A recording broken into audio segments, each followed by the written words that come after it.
welcome to Aside Hot on Active Citizens. My name is Sharon Enem Chuku, and I'm joined in the studio as always by the beautiful Ifoma Oji. Good evening. How are you doing? Good evening. Good afternoon. Like I always say, I'm very well. Yes. You are looking very well. Oh, thank you. All right. So the first story that we're going to talk about is not a pleasant story at all. So I'm just going to give you that notice.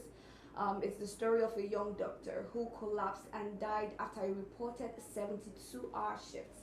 No break, no rest, just working until his body gave up. And that is the first story. Before we move on to the next, let's just talk about this first of all, because it is quite heartbreaking. A lot of people, especially the NMA, have come out to react to the news, stating the fact that they are understaffed, underpaid, and as proposed to what WHO suggested, which is the 600 patients to one doctor, Nigerians are doing even triple that. What's triple? More than that. 10,000 patients to one doctor is insane. And when I saw that ratio, I'm like, why won't they fall down and collapse? It's just ridiculous. But what's your take, Ifoma? Yeah, this is actually quite sad. The news is a sad one, because what hurts the more is that this death is actually something that is preventable.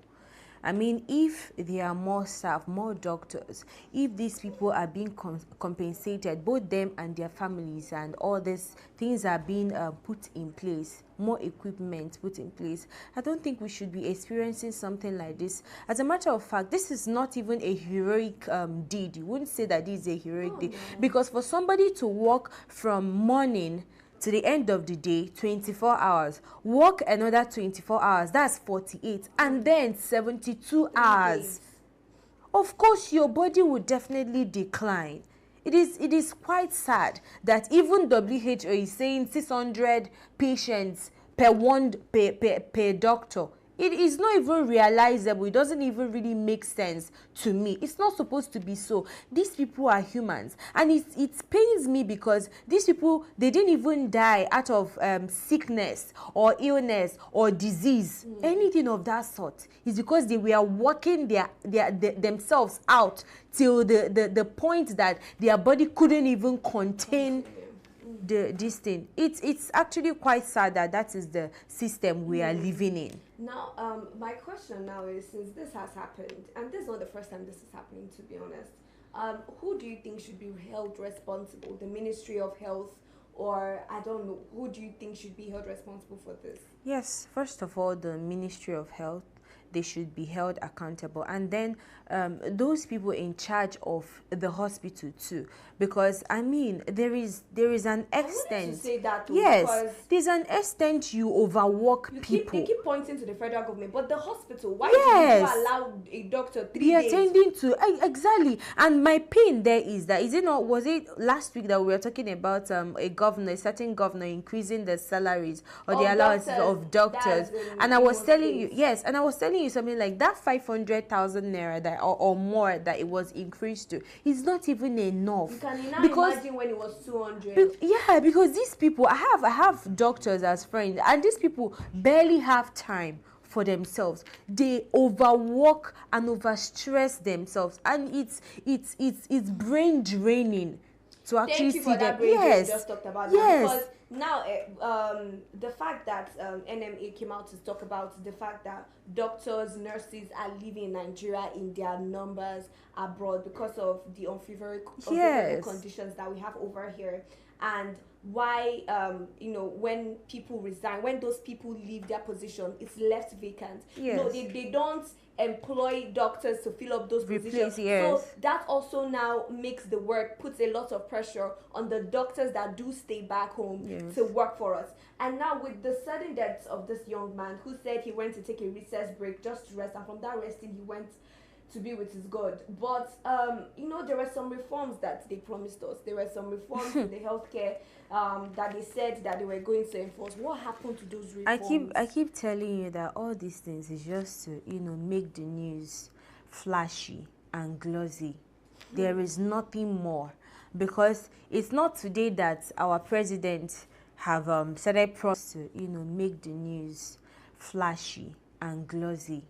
There is nothing more, because it's not today that our president started promising us on a lot of reforms. He even traveled and said there is no corruption, and that Nigeria, I think we'll still get to the next story, yes, where he said that the economy is strong. Yes. That we're unfazed. I mean, and I'm like, is it still the same country that you and I? That you don't know. Yes. Or maybe I'm living in we're living in a different country. Maybe. Yes. I think we're living in a different country for the man to have the impetus to tell us that the economy is strong. It's quite sad. All right. Now, they are now the medical associations, they are now begging for reforms. They are begging that this be looked into. And like I said earlier, that is as though we have a sort of culture where it's either you protest before you are heard, or you come and complain on social media before something is done. Now, do you think this sort of culture is healthy for a country that is still developing, a country that needs a lot of growth? Do you think it's until people start begging, protesting, rioting, that we get answers? How do you think it's going to affect us in the long run? See, Nigerians can keep on clamoring, but like I say at the end of the day, that these Goliaths, they do whatever they want to do. They don't care about how you feel. And those of recent, people's clamors and the protests and the rest of them is kind of maybe spurring them to do something. And those of recent, people's clamors and the protests and the rest of them is kind of maybe spurring them to do some things. But it's not like we are those more deaths of doctors. It will keep on happening. Is repairable? Is repairable, or do you think it's completely broken? Do you think there is something that we can still do to manage things? And we can still keep on hoping, though, if they do the necessary things. Like now they are suggesting that more doctors be recruited.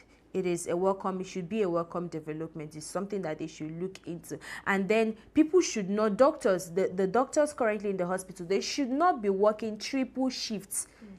You understand? They shouldn't overburden them, overstress them. That this understaffing not only affects the doctors, it affects the patients. Imagine you are rushed to the hospital and you need urgent medical attention, and the doctor, that it's not as though there's no doctor, it's just that the doctor that's attending to you is attending to 9,000 other patients. So before they now get to you, your condition might have even gotten worse, or you would have even died in the process. Not you, just hypothetically, the person might have just died. And they are coming to say that this not only affects the doctors, it affects the quality of healthcare that we have in Nigeria. We are saying that the death of this young man could have been avoided, very correct. But now imagine the number of deaths from patients that could have been avoided if we have the right number of staff, doctors, and equipment and all of that. But just doctors first, let's start with that one. They could have avoided a lot of deaths. I just think it's very insensitive. Yeah. The fact that when we do some things, it looks as though we don't care for Nigerian lives, as though these people are not human beings, as if they are animals. Do you get? It's really sad. They do that. In addition to that, let me say, for example, you've been working for 72 hours and you still have more patients to attend to. If they have met that doctor, it might have been 5 days. Yes, calm down. And I come to you, like, doctor, I'm sick. I'm having maybe like migraine. I can't think properly, or the rest of them. And I would want you to help me process what you think should be the solution. Too tired to answer. Thank you. You're too tired. You're drained mentally. Their mental health. These people are going through a lot. We talk about doctors. These people are. Yes. Lots of money. After all the money they spend, you will not overwork them. On top of that, it's too much. No, it's too much, and it needs to be looked into urgently. because I didn't like the fact that I saw that this was not the first time, because this is not the first time something like this is happening, and I pray that it's going to be the last, because if this should continue, what are we now encouraging our young ones that are looking to become doctors in future? But just on that note, still talking about unfair government and all of that. So the president has come out to say that Nigeria is unfazed by the new USA tariff policy that has been meted out on us, the tariff and all of that is under the Trump's administration. So there's a 10% increase on tariffs for imports, any import except for gas and or oil and gas, of course, and electricity, anything that has to do with that. But apart from that, there is an increase on tariffs on any imported good. And now our president went on to say that that is not going to phase us, it is not going to affect us, because let me use his words. He said he highlighted that we have the strengthened fiscal position and we've met our 2025 revenue target in August. And he also mentioned the stabilization in the naira, that it is currently 1,450 naira per dollar from a previous rate of 1,900 naira. All right. And then he just mentioned the fact that also our agriculture is doing well, and that if we're able to take out hunger, we'll be able to address the issue of poverty. But let's take a quick look at this video from President Bola Ahmed Tinubu before we continue.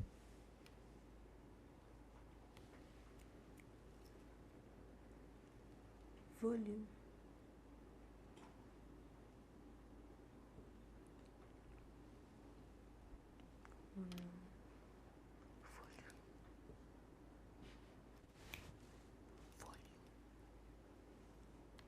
All right, so that was the president speaking about the same tariff issue and how it's not going to affect us. This was during the meeting he had with the Buhari organization, where he talked about, I think he also mentioned the fact that he had disagreements with Buhari in the past, and that was where he brought up this statement. And we've had a lot of opinions on X, but I want to take yours. Do you agree with your president?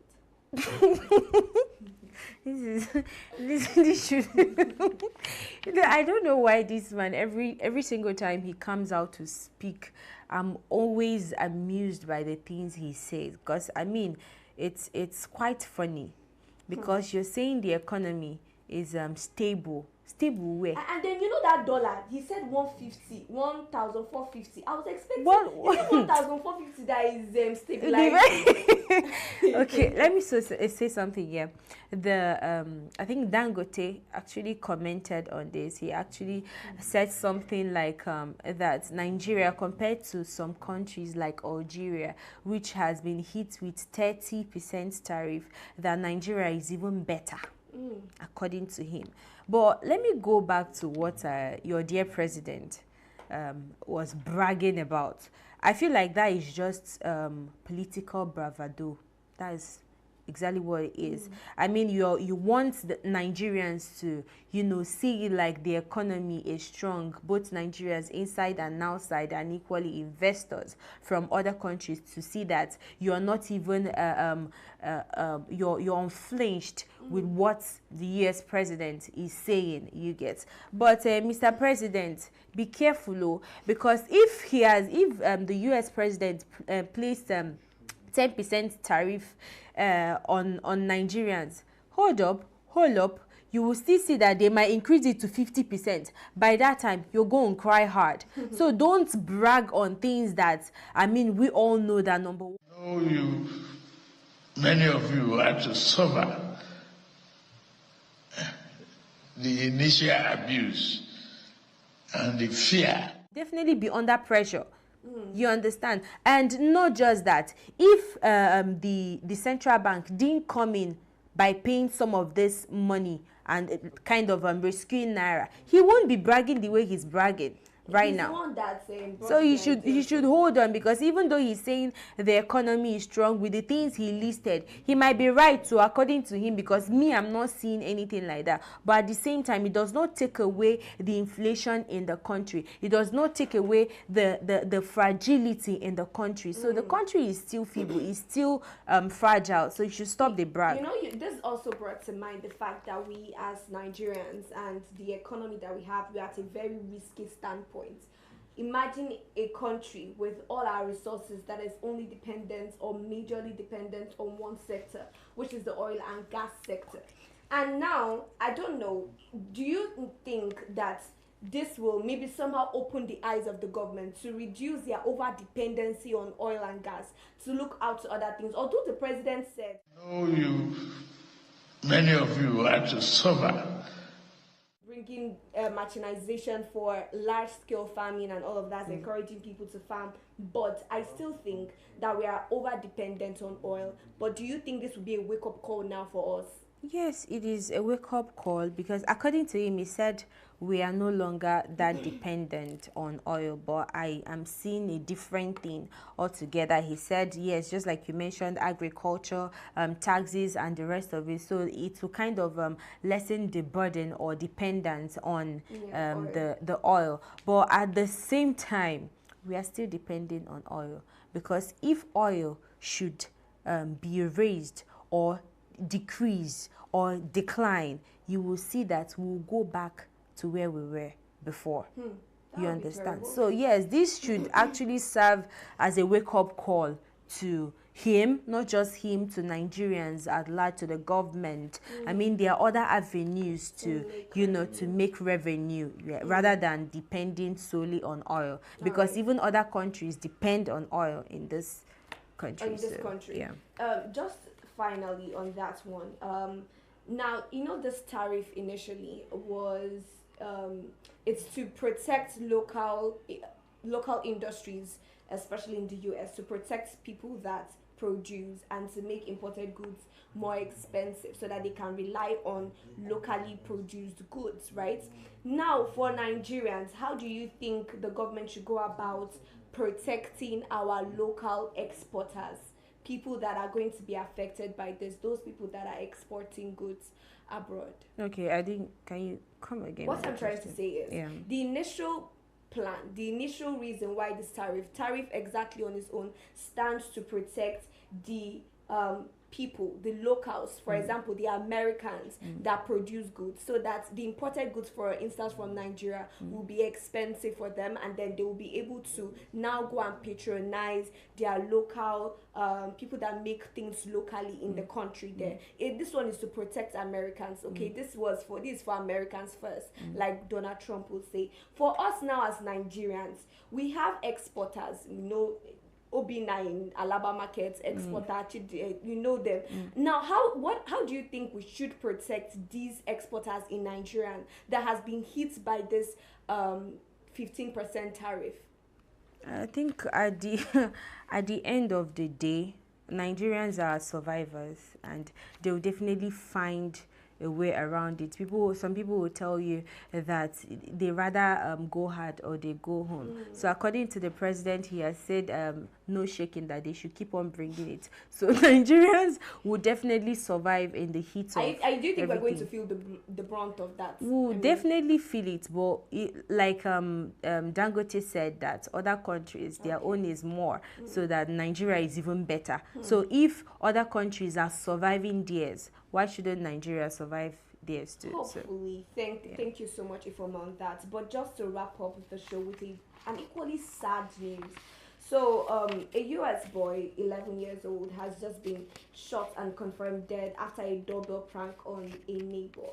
So there is this trend, just to give a backstory, on TikTok. It has always been a thing in the US, ding dong ditch, right? But it has resurfaced, especially on TikTok, where they would show children or people going to ring their neighbor's bell, maybe random people's bells, and run away. So it's supposed to be fun, it's supposed to be entertainment or something. And now this young boy who went to do the same thing was shot by the owner of the house he went to ring. And now the man is being charged with murder.